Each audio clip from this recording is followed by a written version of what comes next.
Hello, everyone, and welcome. Welcome to episode 4 of the year 2022.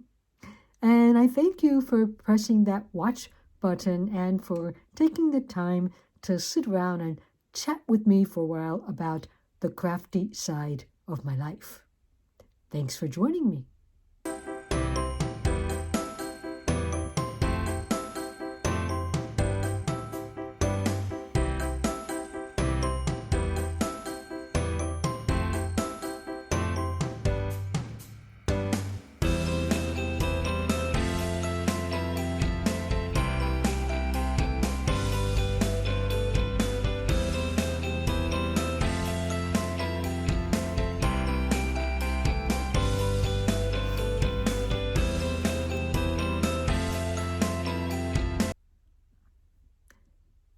Welcome back.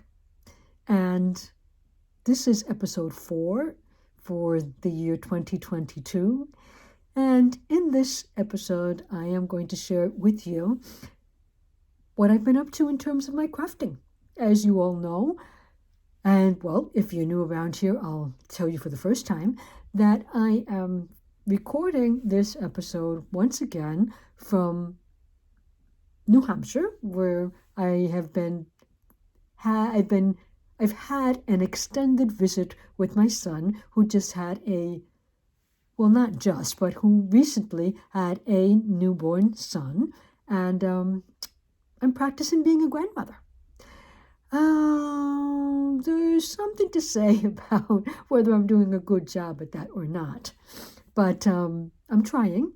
I'm trying to establish a bond, establish some memories, more for me, because I'm pretty sure that the baby is not going to remember this visit, but it will have its place in my set of memories, and I'm very thankful for having that. So while I've been away almost a month already, the vacation is coming to an end because soon, at the end of this week, we will be traveling to Alabama with the baby to their new home. And I will accompany them for the road trip.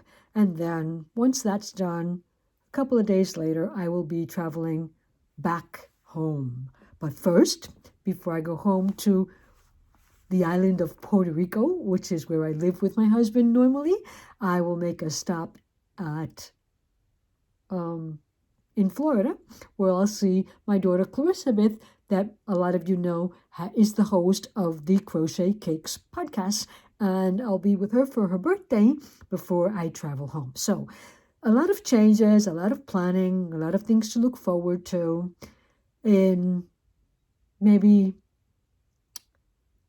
a time where things have just become so difficult and crazy in this world.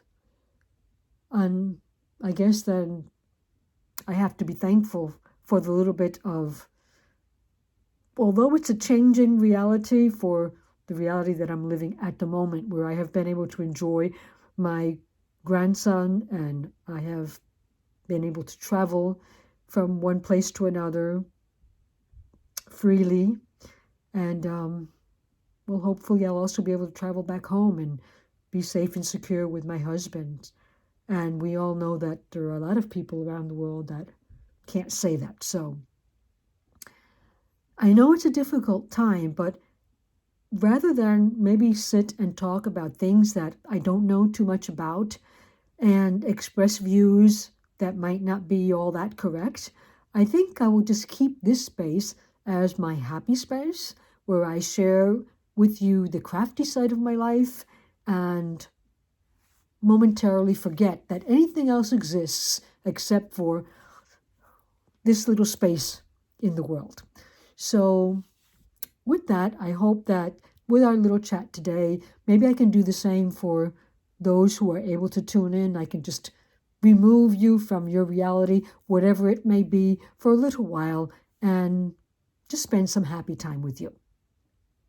And that's what I'm going to do. So first of all, I'll remind you the first part of my podcast is normally walking the talk. Well, I'll show you how I plan to wear or I have worn something that I have made in the past, and usually it is something handmade by me. And I have for you today the Ivana top that you will remember from the last podcast, or rather the last episode, because I shared it with you. Just haven't finished it. So all of the details, the modifications that I made, we talked about before, but I wasn't able to wear it on the last podcast because I had a mishap with the blouse that I had chosen. So, well, let me just tell you that my daughter-in-law was able to remove the stain that I had created with the iron, the scorching, because I guess it didn't go too deeply into the fabric, and I do have that blouse somewhere. But along the way after that, I picked up this one, and I kind of decided to wear this one because we are going into the Easter holiday season, and so I was kind of like picking up the colors of the holiday to come, and at the same time, I noticed that, do you see what this blouse has? Shoulder pads are back. Shoulder pads are back. Do you remember when shoulder pads were a thing?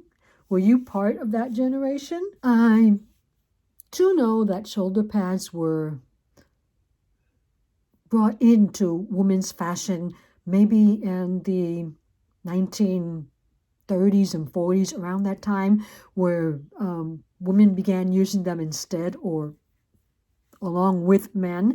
But I mean, I don't go back that far, but I do remember the generation of the 80s where we were using a lot of shoulder pads, and I did use my fair share of shoulder pads. So either they're coming back or this is a very vintage blouse, and that could be also. So stick around if you were a shoulder pad fan, because it might be a thing. It might be a thing that's coming back.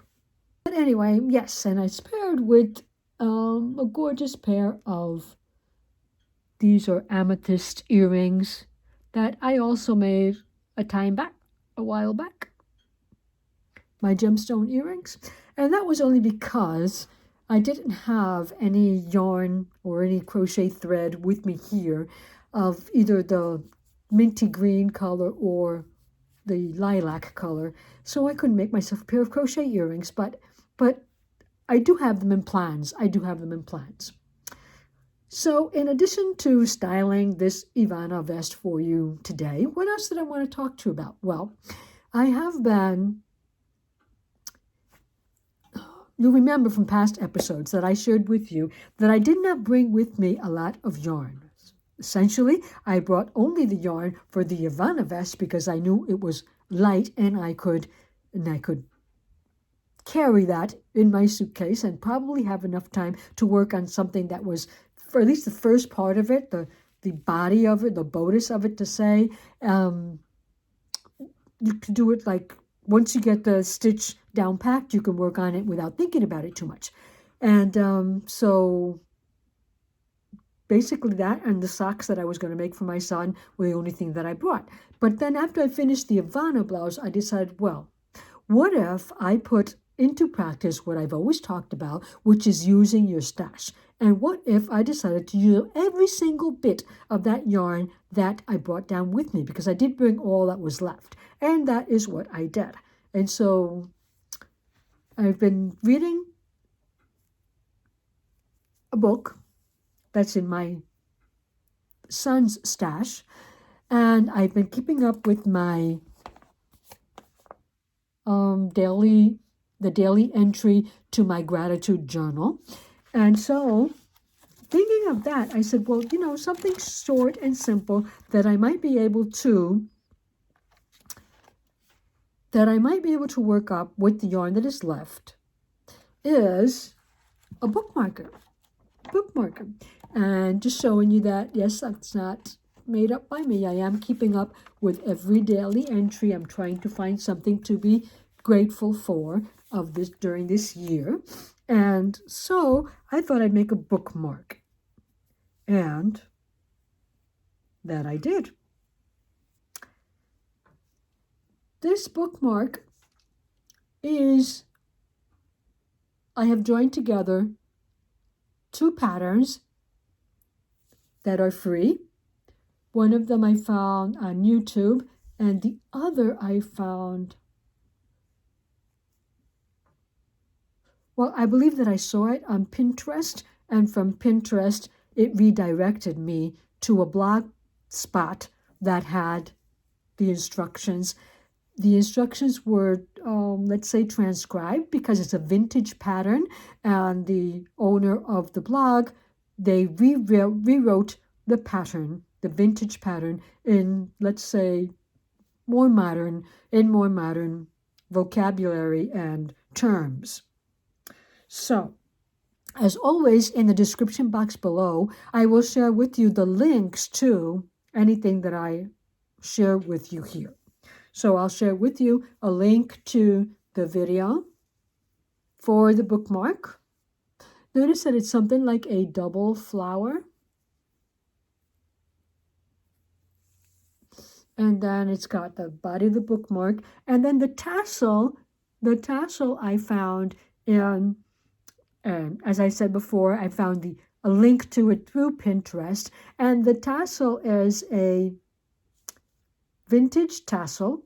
It's made for curtain, to tie your curtains. But then I adapted it by just using the lace weight yarn that was left over from my Ivana and a 1.25 millimeter hook. And it makes, they have the instructions to make this cap for the tassel. And then you simply, I don't know, I did like 30 rounds on a piece of cardboard that was about 3 inches wide. And then I clipped at the bottom, tied at the top, folded it, and put the yarn through the hole that's at the top of the tassel to tie it to the end of the bookmark. I just thought that just ended my bookmark with some elegance. And then there's a little hole here where you do your magic loop for the double flower. And there was an extra button came with this blouse when I purchased it. And so I figured, oh, that button would look very nice to cover up the hole that's in the middle. And there it is, all put together simply with everything that I had left over from this trip. So very happy with that, you say. Long enough to, I mean, this one already has a bookmark, but let's say a normal size book, it is enough to mark your page, so to say. So that was one of the things that I did with some of the yarn that was left over, but then I still thought that I had a lot left over. I had a whole spool, a whole skein of 50 grams, and then there was like half of another one left over. And I thought, oh, well, I want to use that all up to make something. And that's where my little journey down Filet Crochet Lane began. Because it's been very interesting to read the story of the stitch and to see so many things that are actually created with Filet Crochet. So it opened up like a whole new world. You know, when I went down the rabbit hole with C2C, and then I went down the rabbit hole with for my wall hangers and blankets. And I never thought of doing a blouse or a top with C2C because I thought it would be too thick. But, you know, I guess it all depends on the size of the hook and the yarn that you're using. And so, yeah, I've been down several rabbit holes where I take a stitch and just use it and use it and use it. For example, the link stitches that I have on the Ivana blouse, in the past, I've worked with half double crochet, half linked double crochets for socks, and half linked double crochets for, actually, it's linked treble crochets for the Luna blouse. I don't know if you've been around long enough to know the Luna blouse by Dora Orenstein. That's done with linked treble crochets, and then the Ivana vest is done with linked double crochets. So I've worked with that stitch a lot, and I think that in the future I see filet crochet in my near future, because there's so many beautiful things that I have found along the way with it. Let me see if I still have any of it opened up here. For example, look at this beautiful tunic. Now I think that I would wear that, a tunic like that. That's the front. Here's the back. Now I think that is just beautiful. It's a beautiful piece of art. And I think that I can share with you that most of what I've been doing lately, I have considered it using crochet for art. A lot of it, even the garments. I think it's just our version of art. Artistic design in the creation of garments, patterns, and in the creation of the wall arts, and in the creations of everything that we do. And so that just looks to me like a beautiful artistic representation of filet crochet. And, the pattern is around there somewhere. I didn't go into depth to look for it because I don't want to tempt myself. But basically what I did, first of all, I found the pattern that I wanted to work with. So let me show you that. I looked up a pattern for a bunny coaster. Let me show you that. A bunny coaster. So you can imagine a bunny coaster, a coaster that you put underneath underneath your cup for tea, and like a mug rug, that we sometimes call them also. And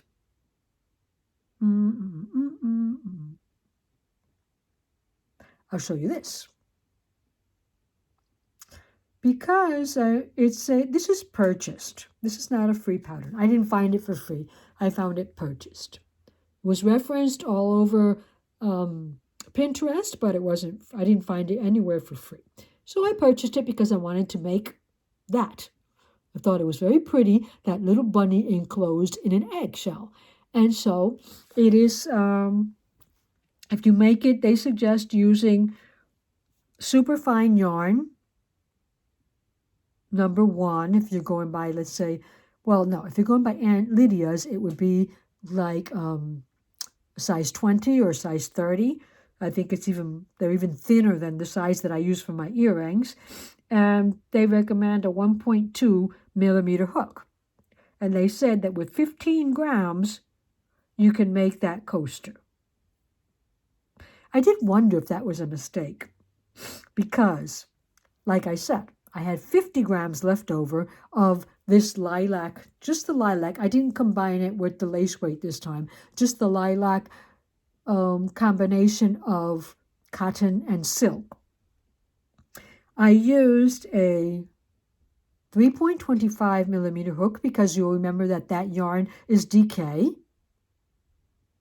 And I'll show you the coaster that I got.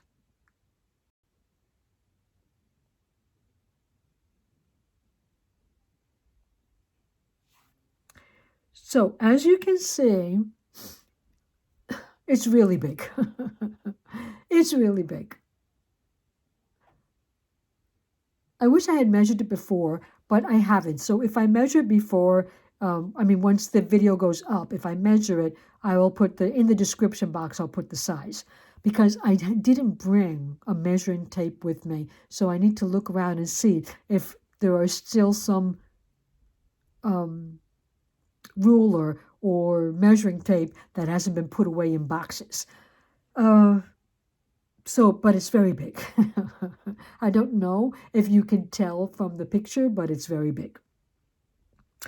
The pattern includes instructions on the basics, the foundation of filet crochet. It includes a chart from Made in Stitch Fiddle for the coaster and instructions on how to increase and how to decrease in filet crochet, which is something that I found interesting because basically you need that skill for this type of project because it is oval. If you are working with, let's say, a square to make a blanket, and so you're going to reproduce several squares, you don't need to worry about the increasing because you're going to close that square, the oval, inside a square. And ultimately, what you're joining together to make the blanket is the square.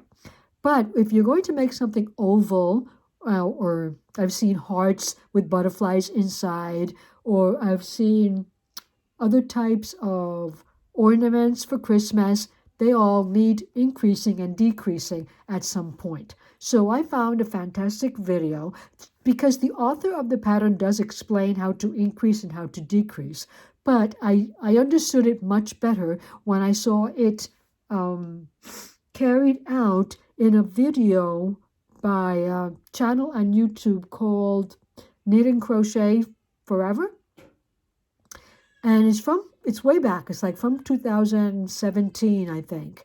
But it is a very nice video because she's very detailed about how to do the decreases are kind of like, what would you call them? They make sense right away. It's the increases, specifically the increases on the left side. Like, I guess that's at the end of your work if you're going from right to left.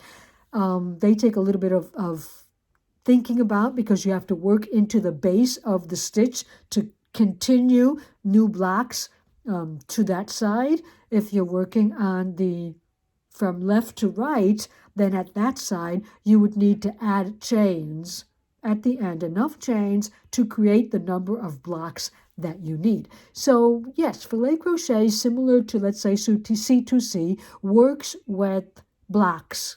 And these blocks are made up of a certain amount of double crochets or extended double crochets. I made my, well, it's no longer going to be a coaster. Mine is probably once again going to be wall art. I'm thinking about framing it. And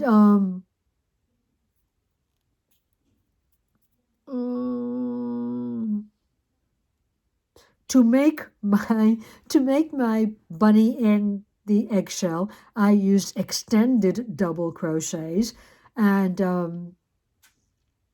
the spaces I used 2 chains, because you will read up on it and you will find that there are different ways to do it. Other people use double crochets and only 1 stitch in for their, let's say, their space, their black space, and some people use treble crochets when they are adding their stitches at their blocks at the end of a row.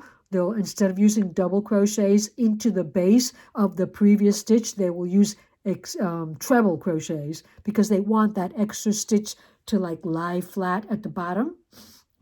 And well, there are several versions, and the little bit that I looked into it, I did realize that it's kind of something that different people do in different ways. And I also saw the range of things that can be done with it, from just how home decor to garments and blankets. And it's a simple stitch. It does take a little bit of practice to read the charts, but the stitches that you use are just chains and double crochets or extended double crochets, as I have said. So it's easy enough to learn it. Once you've seen somebody else do it or you've read about it, it's easy enough to learn. So I've been playing with that, and I played with that for the bunny in an eggshell coaster, and I also, well, not an eggshell, the egg, right? It's enclosed in an egg. I'm just supposing it would be a cracked shell because of the fact that if it wasn't cracked, you wouldn't be able to see the bunny. But I guess I'm thinking too much into it. The important thing is that I went back and I looked for something else that I could also do with a little bit of yarn that maybe I could buy at, there's a lot of thrift stores around here. and just also practice it and continue to practice and take it home. So I found a second pattern. This one was free, and it's actually used to make anything from a bookmark to a quilt. And so I found that interesting also. And I'll just show it to you for a second. This is what it looks like. So if you just make one of these, you get a bookmark. If you make two of them, you get a heart made out of 2 halves. And if you make 8 of them, then you are going to enclose 8 of them into a square, and you can create also a blanket. And I believe that's what they do here.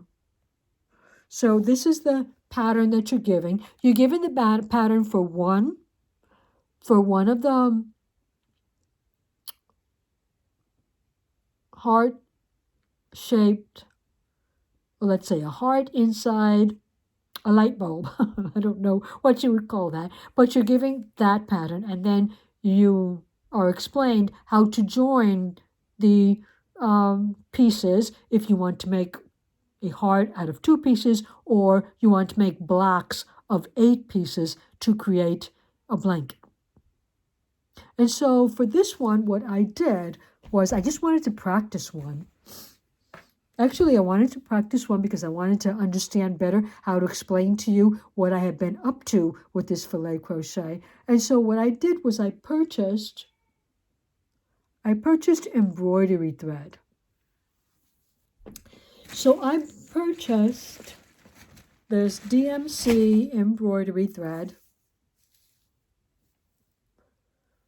It was just at Joann, so you can probably get it wherever you are. And this is about 5 grams. About 5 grams, 27.3 yards. And it says it's a number 5 medium.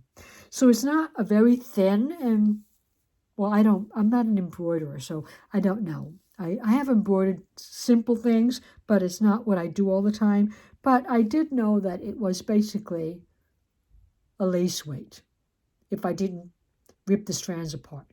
So using the strands completely, this is what I'm up to at the time. Okay?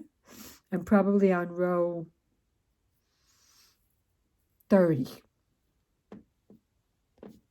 And this has 56 rows. Okay, so on every one of these rows, and well, let's say every 3 rows, you have to increase stitches on one side and on the other to complete the new block, let's say. And there's an increase down here, and there's an increase down here, only once because the other 2 stay the same. And so I was hoping to have it finished.